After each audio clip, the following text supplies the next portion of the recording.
এটার প্রশংসা করব না ধিক্কার জানাবো বুঝতে পারছি না। বিষয়টা হচ্ছে এই যে সোর্সের ভিতরে ভূত থাকলেই কিন্তু এরকমটা হওয়া সম্ভব। খাদানের সে একদম খাদানের officially shooting photo leak, yes দেবদার উইথ দেবদার লুক, মানে এমন নয় যে অন্য কারোর লুক, দেবদার লুক লিক হয়ে গেছে। এটি কি করে পসিবল, যেখানে মিডিয়ারা গিয়ে খোঁজ খবর করতে পারছে না, দেবদাকে খুঁজে পাচ্ছে না। নোনাপুকুর ট্রাম ডিপোর কালকের খবরটাই আমি তোমাদেরকে বলছিলাম যে নোনাপুকুর ট্রাম ডিপোতে অলরেডি এ হচ্ছে, সেখানে মানে বড় পত্রিকার মারফত জানানো হচ্ছিল তারা কিন্তু গিয়ে দেবদাকে দেখতে পায়নি। মানে বুঝতে পারছো তো, দেবদা খুব মানে কি বলবো চোরাগুপ্তভাবে শ্যুট করছে, আর সেটাই স্বাভাবিক, সেটাই হওয়া উচিত।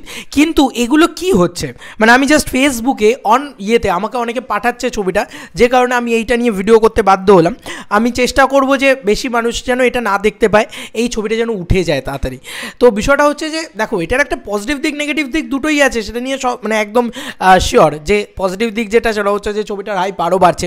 আর এই লুকটা অলরেডি দেবদাকে আমরা দেখে ফেলেছি, এটা শ্যাম মাহাতোরই লুক, মানে যে লুকটাতে আমরা নিউজ পত্রিকাতে তাকে যে অ্যাপিয়ারেন্স বা যে লুকে দেখছিলাম সেই লুকটাই কিন্তু এটা একটা মাচো ব্যাপার স্যাপার রয়েছে দেবদার এই লুকটার ভিতরে। এবং আমি মানে একদম ওপেনলি বলছি যে এই পেজটা থেকে বা এই ইয়ে থেকে বেরিয়েছে, আমি জন্য সেভ করে রেখে দিয়েছি এবং আমাকে সবাই পাঠাচ্ছে এই বিষয়টা, যে কারণে আমি ভিডিওটা তৈরি করছি। বিষয়টা হচ্ছে যে অলরেডি নাকাশ রিক সরকার তার পেজ থেকে অলরেডি এটা পোস্ট হয়েছে, পোস্ট হয়ে লিখেছে Khadaan movie shoot time Dev the entry Kolkata Maniktala shoot. এটা কিন্তু 6 দিন আগে পোস্ট, 6 দিন আগের পোস্ট এইটা।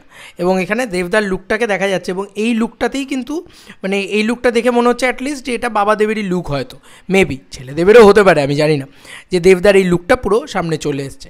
এবারে এত চোরাগুপ্তভাবে শ্যুট করা সত্ত্বেও তার মানে কি, যারা টিমে রয়েছে তারাই কিন্তু রিভিল করে দিচ্ছে। এই যে এই পেজটা কিন্তু লুকটা ছেড়েছে প্রথম, তো 6 দিন আগের একটা লুক তিনি ছেড়েছেন খাদানের শ্যুটিংয়ে, তিনি হয়তো কোনোভাবে উপস্থিত বা নাও হতে পারেন বা কী আমি জানি না এক্স্যাক্টলি, বাট উনি 6 দিন আগে এটা ছেড়ে দিয়েছেন। এবারে এখন এই 6 দিন বাদে এসে এই জিনিসপত্রগুলো লোকে করছে, তার আগেও উনি এই ছবিটাও পোস্ট করেছিলেন দেখো। এবং এখন উনি 6 দিন বাদে এসে ব্যাপারটা কী হচ্ছে, হাইলাইটেড হয়ে যাচ্ছে, হয়ে যাচ্ছে, লোকের কাছে পৌঁছে যাচ্ছে। তো এই জিনিসটা অলরেডি খাদান লিখলেই ফেসবুকে, সেটাও তো দেখলাম সার্চ ইঞ্জিনেও এই ছবিটা চলে আসছে, অদ্ভুত ব্যাপার। যাই হোক, এখানে দেবদার যে লুকটা রয়েছে, আমি তো দেখো ভালো দিক খারাপ দিক নিয়ে কথা বলার, তো আমি ভালো দিক নিয়ে যদি কথা বলি, ভাই ঘ্যামা লাগছে দাদাকে এক কথায় ঘ্যামা লাগছে, চূড়ান্ত লাগছে, পাগল করা লাগছে, উড়িয়ে দিচ্ছে জাস্ট, মানে ভয়াবহ লাগছে। Khadaan will be a biggest blockbuster, এটা নিয়ে কোনো সন্দেহ নেই। যাই লুক রিভিল হয়ে যাক, যাই হয়ে যাক, আমি এতটুকু কনফার্ম বলতে পারি যে দাদাকে যা লাগছে দেখতে, তোরা মাথা খারাপ লাগছে, মাথা খারাপ ভাই। উফ, মানে টেক্কার লুকটা ভাবো আর এটার লুকটা ভাবো, কোনো ইনোসেন্স নেই কিন্তু চোখের ভিতরে, একদম কেটে উড়িয়ে দেবো এই ব্যাপারটা রয়েছে।